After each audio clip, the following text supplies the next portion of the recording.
Ang paglalakad ay isang simpleng ehersisyo at bahagi ng ating pang-araw-araw na buhay. Ngunit sa likod nito, nariyan ang panganib tulad na lamang ng kakulangan sa ligtas na daan, sirang sidewalk at maging kakulangan ng pedestrian lane. Kaya naman ito ang binibigyang pansin ng grupong Move as One Coalition. Kung ano yan, panoorin po natin to. Ang paglalakad ay masasabing magandang ehersisyo kung saan ilan sa atin ay pinipiling maglakad. Ngunit sa kabila nito ay ang alalahanin sa kaligtasan ng mga daanan dahil sa mababang seguridad at maayos na sidewalk at pedestrian lane. At iyan ang nais bigyang pansin ng grupong Move as One Coalition.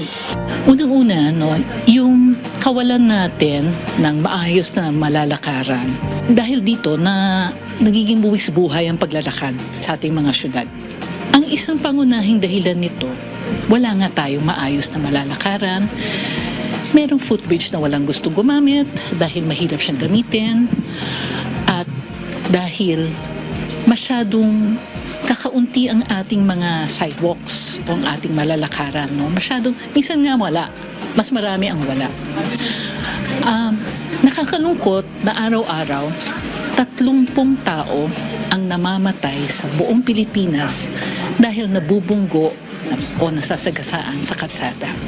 Sa 30 tao na ito, 7 ay naglalakad. Tinatayang 5% sa mga kalsada sa bansa ang sinasabing ligtas para sa mga pedestrians at 21% ay okupado ng mga sasakyan. Ito ay nakakabahalang porsyento lalo pat malaking oras ang ginugugol ng isang tao sa paglalakad para makarating sa kani-kanilang paroroonan. At malaking pagsubok ito, lalo na rin sa mga person with disability at ibang vulnerable sector.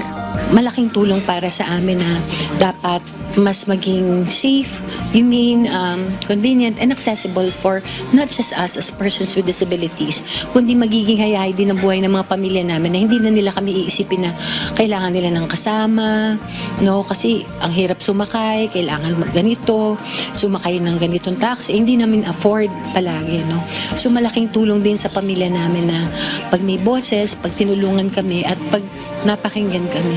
Kasi parang minority ang tingin sa amin, di ba? So it should always be nothing about us without us. Sa ginanap na pagpupulong ay pinag-usapan ang nasabing hinaing kasama ang representative mula MMDA na si Mr. Tony Pagulayan, Head of Traffic Education, at Honorable Hernani Panganiban na former PCUP Chairman. Kasama rin ang urban planner na si Architect Pipo Karunungan. Madaling sabihin pero humingi kami ng tulong sa inyo na kapag accessible sa mga taong may kapansanan yung aming nilalakaran, yung pagpunta namin, pag na-access namin ng basic services na binibigay ng gobyerno para sa tao, nakasama kami doon, mas ma-ensure na mas magiging productive members of the community kami. This is a problem that we are all going to solve if we work together. Ang nasabing pagtitipon ay kaugnay sa isang viral video na Fix the Philippines, partnership ng Move as One at isang award-winning advertising agency.